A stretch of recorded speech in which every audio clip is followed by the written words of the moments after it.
every morning with just the news. All the news and none of the noise. Just the News AM starts now. Good morning and welcome to Just the News AM. We've got all your top headlines for you. Joe Weber, our web editor, is online to go through this. Good morning, Joe. Good morning. How are you? So what's the big news we just got for the economy? GDP had a third quarter growth rate of 7.4%, annualized rate at 33.1%. That exceeded analysts' expectations by about 1 percentage point, recovers from the loss of 34% that we had in the second quarter. So good news for, the Americans, the economy, Trump administration. It's all good news all around. And what about electorally? Do you think this will have any impact? Or is this too close to the election? Do people think that, we need more time? What do you think it means politically? Well, I can say that, the president has always said during his campaigns that, the economy was doing very well and was going to come back. And that was a bit of a promise. So the fact that he can actually say right now, here's something tangible, a very strong third quarter, gives him a little bit of weight behind his promises. So it should help him. It should bolster his closing argument.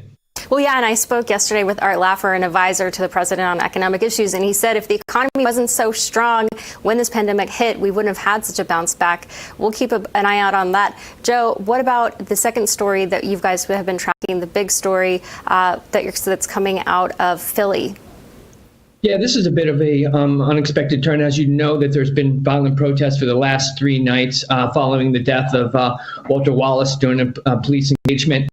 Police have found a cache of explosives in a van overnight, and this has brought quite a bit of alarm. You know that the protests have been pretty bad. There's been a lot of looting. About 57 police officers have been injured, but more than 100 people have been arrested. Now, last night wasn't quite as bad because the mayor put a curfew on, and they have promised that the National Guard, the state National Guard, is going to come in, but we haven't seen that yet. The president called for that as well. He's asked for that.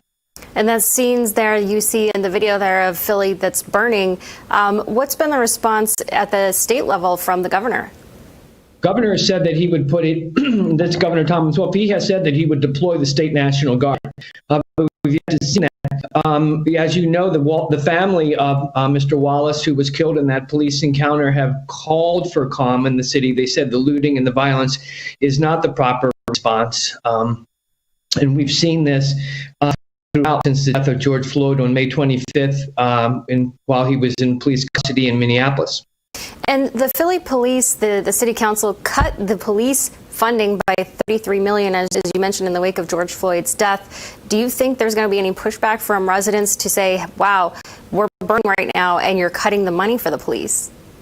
I do, but I think the issue is larger than that. This is all this response to when we came to Mr. Walter's house. This was an issue of a mental health issue, and if you're going to, there's been a call for having police to have a more robust or more thorough response to these type of issues. If they cut their budget, then you can't quite have that type of response that you need. So this may be a calling for to give the police the amount of money that they need to have these type of officers or social workers or mental health experts that can respond to these type of instances. The police called reportedly to the House 3 times that day. That was the third call, an issue of a mental health issue there at the home. Right, and reports are that Walter Wallace was reported by a struggle with mental illness.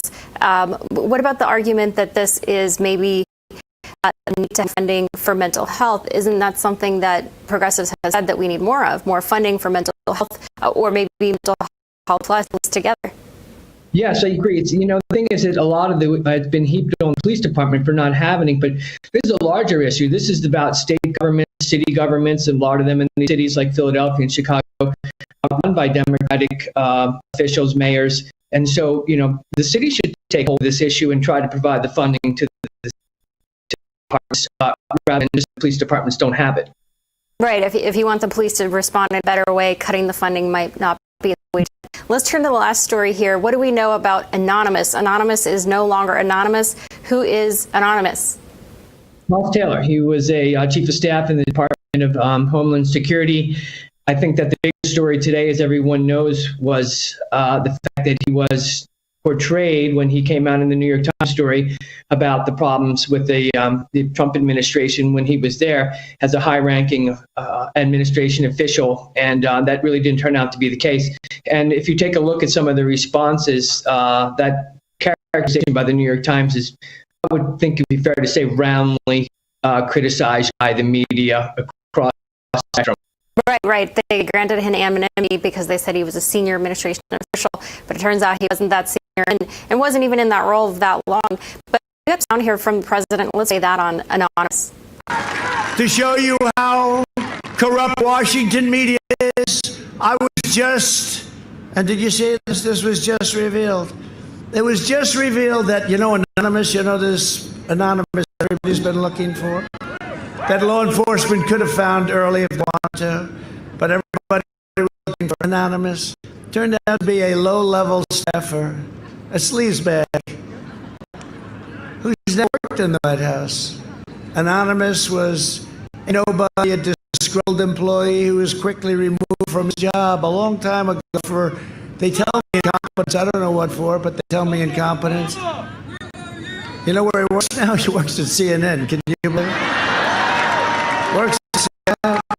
Well, and we also got a tweet from the president that I want to read, if we can put that up also, because he says, "Who is Miles Taylor? Said he was anonymous, but I don't know him, never even heard of him. Just another New York scam. He worked in conjunction with them. Also worked for big tech's Google, now works for CNN," as he mentioned. So you have the president using this as an excuse or a reason, an episode to attack Google, big tech, to attack CNN. Very similar for what we've seen from the past, where the president will take something and then use it where someone's attacking him, he'll take it, then he'll use it and put it back right in their face. Do you think this will have any political impact? Well, first of all, you're right. He's a master at that. He's been able to use attacks against him, and when they find out to not be as valid as they were originally built to be, he fights back with that, and he's done this again. I don't know, but it speaks to the larger issue of the media and using anonymous sources, and we've seen this time and again. It comes back to bite them. And it's a black mark on reporting and journalism, really. And the president has every reason to, I would imagine, be angry about that when misrepresented. Well, I think I'm surprised because the New York Times, Trump won, didn't even say they wanted to be objective anymore. It said it was all hands on deck to basically resist him. So anyway, Joe Weber, thank you. We will be right back.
Good morning and welcome back to Just the News AM. We have an expert here to break down with all of the election chaos, this election madness. She is an expert on all things electoral. Good morning and welcome, Janine Bresso. Good morning. And I should add for our viewers, you are a former chair to the U.S. Assistance Commission, and we were just chatting that this was a commission that was created in the wake of the 2000 case, where you had the breakdown of the hanging chads and machine breakdown.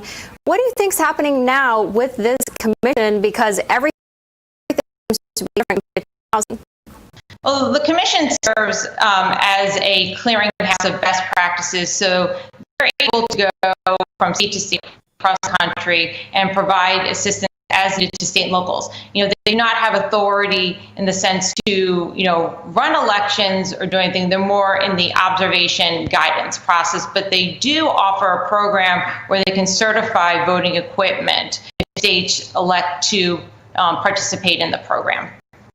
In terms of what are we seeing from them about best practices around balloting, early voting, and just things related to coronavirus? Well, right now, the Election Assistance Commission has offered guidance. If you go to their website on, different guidance with respect to the coronavirus pandemic and with respect to polling place configurations with mail ballots, that's really a state-driven thing to do. So they cannot tell a state what to do. They can just offer what states are doing to accommodate. Like some states are offering additional ways for individuals and voters to bring their ballots to the polling place, like a ballot drop box. Some states are offering curbside voting for people who don't want to wait in line but want to vote in person. They can go to the respective polling place. So that is really just an option that so they know. So you're coming at it from a Republican perspective. We just had two rulings from the Supreme Court yesterday, big rulings.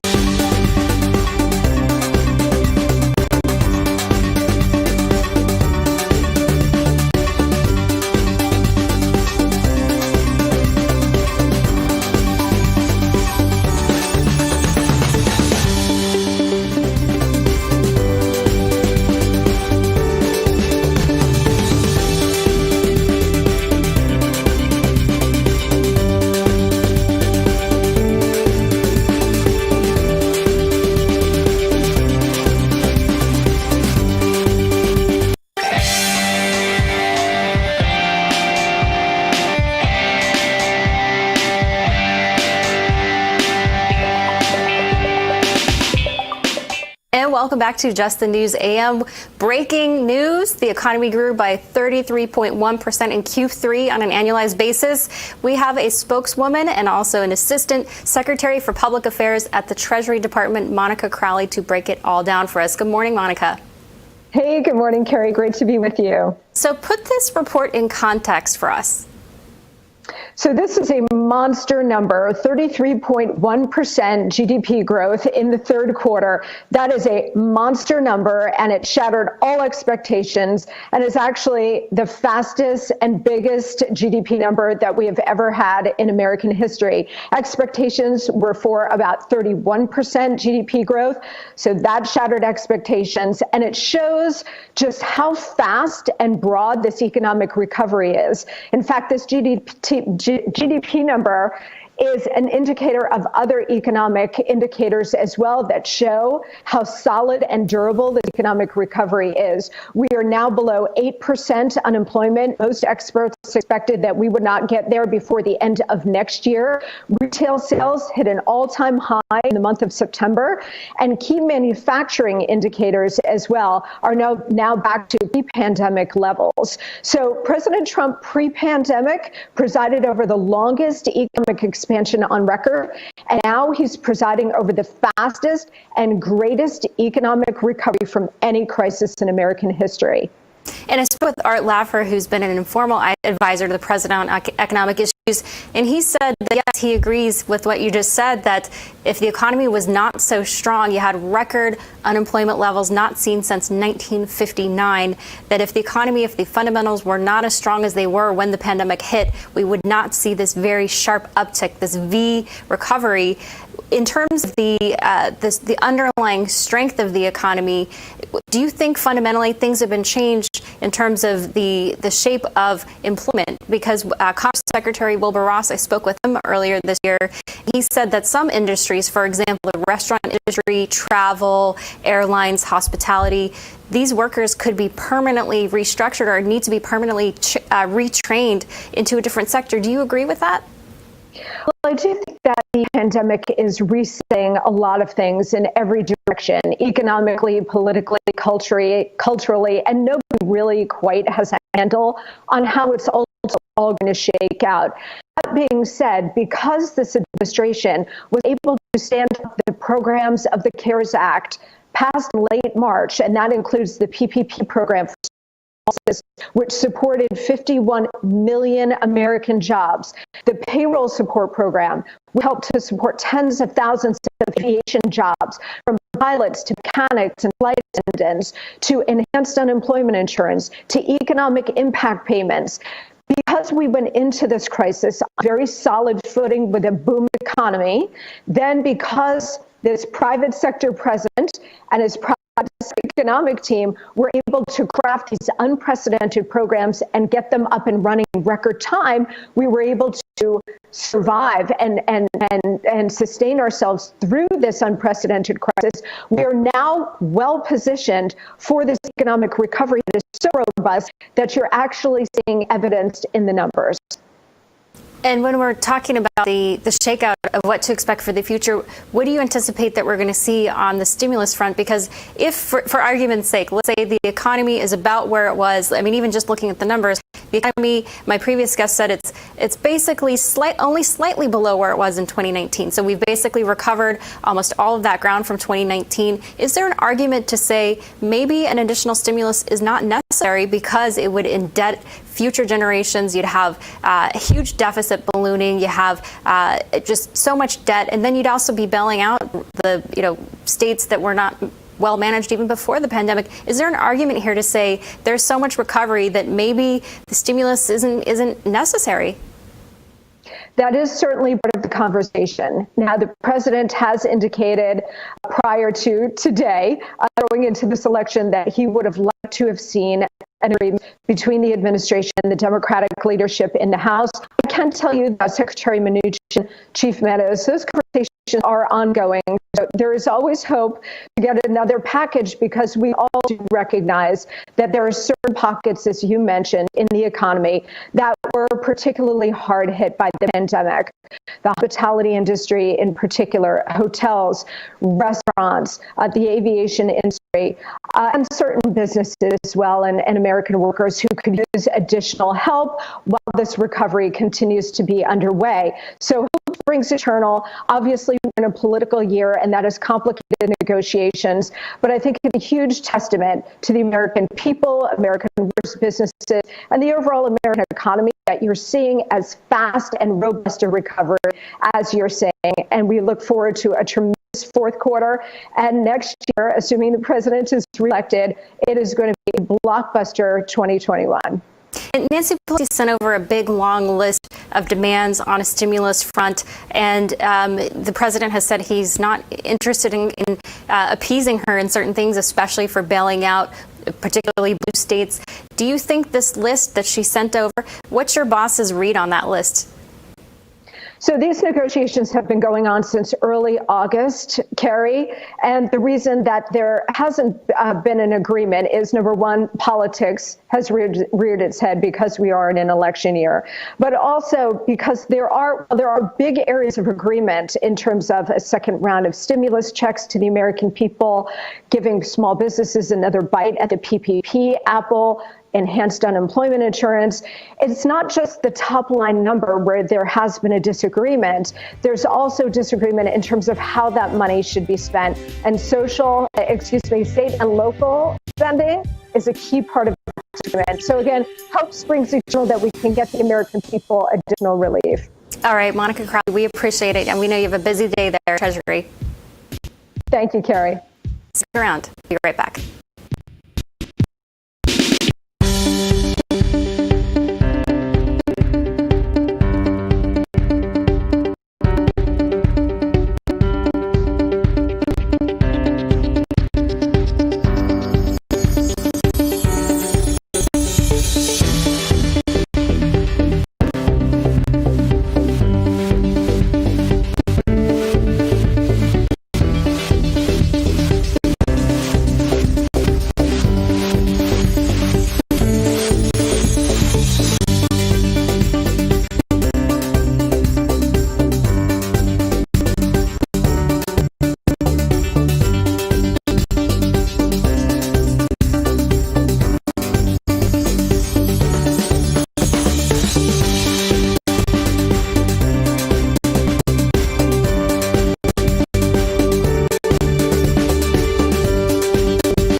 And good morning. Welcome back to Just the News AM. I'm Carrie Sheffield. So glad that you're here. Now, yesterday, President Trump released a new plan to help Latino Americans. Let's take a listen to him on the ground in Arizona. Latino home ownership is now at an all-time high, all-time high. And by the way, if you look at new houses, if you look at automobile production, it's hard to believe. It literally is superseding what we had prior to the pandemic, and nobody's even imagining that. To be even greater opportunity and prosperity to Latino community. I say the Latinos, and I say the Hispanics, and I have a lot of friends. I say, what do you like better? They said, you can call us anything. You can. The Latino community in Arizona and around the country, today I'm announcing the American Dream Plan. Over the next 4 years, the American Dream Plan will bring more than 2 million jobs to the Hispanic community, create over 500,000 new Hispanic-owned small businesses, which will end up being large businesses if I know you, and I know you well. Great business people, great natural business people. Expand opportunities for federal contracting. It's going to be much easier for you to get some of those jobs, and increase access to capital. by hundreds of billions of dollars. You're going to be in great shape. You're going to say, I liked him very much. And there's the president there in Arizona. And joining me to discuss this is Yali Nunez. She's director of Hispanic media for the RNC. Good morning, Yali. Good morning, Carrie. A pleasure to be with you. Thank you. So my big question here is, it's now less than a week out to Election Day. For a lot of Latino voters, they might like what he's saying. The big question is this too late? Should he even do it? Definitely not, because we've seen the lowest unemployment numbers with this president, with this administration. So I think he's being actually modest in the numbers that he's putting out with this plan. I think we can supersede those numbers under the Trump administration, and we can do even better than 2 million jobs. And he's also talking about creating policies that create a productive environment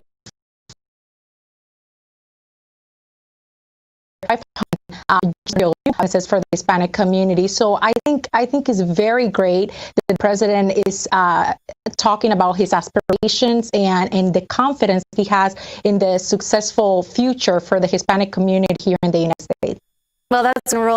It's better to underpromise and overdeliver. That way people are pleasantly surprised. What about DACA? Because that's one of the pillars here of the American Dream Plan that he unveiled.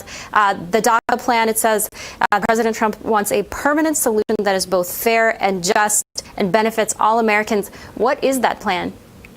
When we think of DACA, we have to think that this was basically a deferred action that left so many.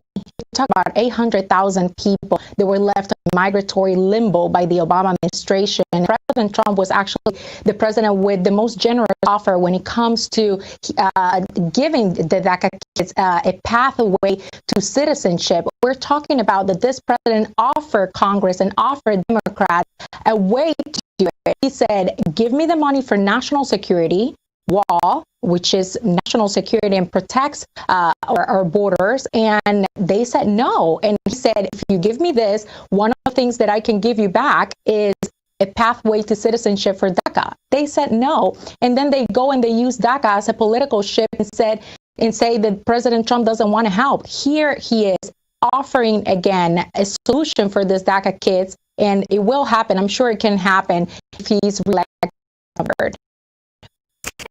Talk about the election so soon, and you're there with the Republican Party. What are you guys doing to turn out the Latino vote? Well, we're definitely doing everything that we can. We're knocking on doors. We're going into the communities and talking to the people. You see, for example, the campaign has a bus that goes around the country, Women's for Trump. They talk to Latina women. We're doing everything that we can. We're putting all the women out there. We're doing our best effort, and we're going to continue to work all the way to the end to elect this president. Also, you see that we're already here. We have contacted 156 million voters. I mean, those numbers are unprecedented for our party. We're doing everything that we can to reach out to every single community out there. And of course, the Latino community is not the exception.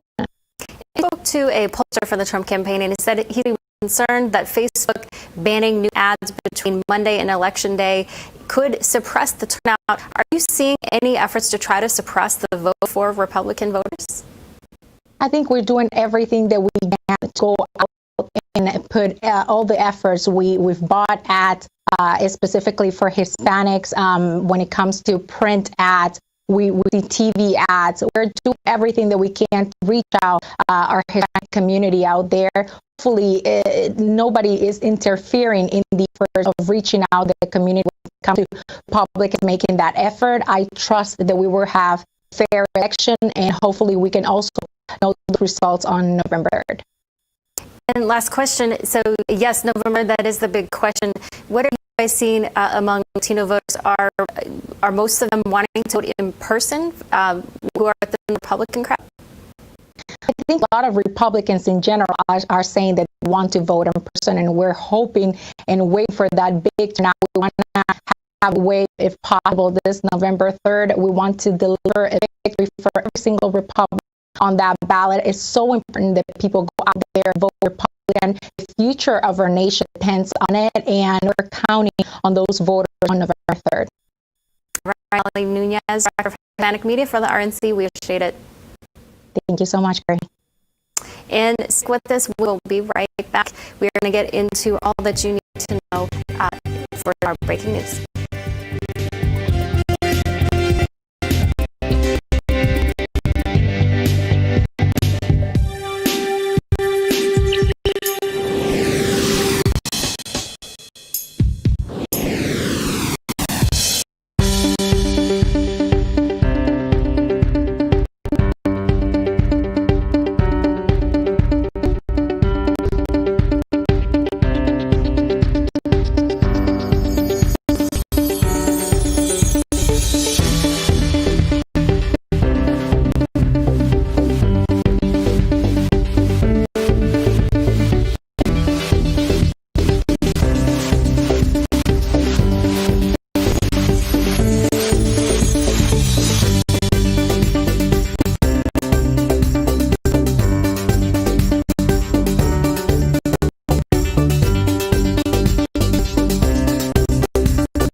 And welcome back to Just the News AM. I want to leave with a big question that came up for me during the show that I'm going to be looking more into. If you have thoughts on this or any research angles, just let me know. Tweet me at Carrie Sheffield. But we had Janine Brasso, who was a former chairwoman of the Election Assistance Commission. And what that commission did was it was set up after the 2000 election chaos. They were put in place to help create best practices for voting and making sure there's voting integrity. She and I talked about this question of unsolicited ballots. Now, Reuters, which is not a right-leaning organization, they themselves found 44 million ballots that had been sent out in 10 different states all over, from Colorado to Oregon to Washington State, California, Washington, D.C., Nevada, New Jersey, Vermont. We're talking about huge states here, 44 million unsolicited ballots. That means people who didn't request a ballot, but were still getting one in the mail. We just don't know what type of controls there are in place. And what she told me, what Janine told me, was that typically states have a record if you did select a ballot or you requested a ballot in the mail and the ballot comes to you in the mail, and then you try to go in person and double vote election day or maybe pre-election day, so trying to vote in the mail and in person, trying to do it twice. She said there are usually controls for that, but What I want to know is what controls are there for you if you did not request it? And the president himself said in North Carolina, where there were reports of folks getting these unsolicited ballots to go in, as he said, test system.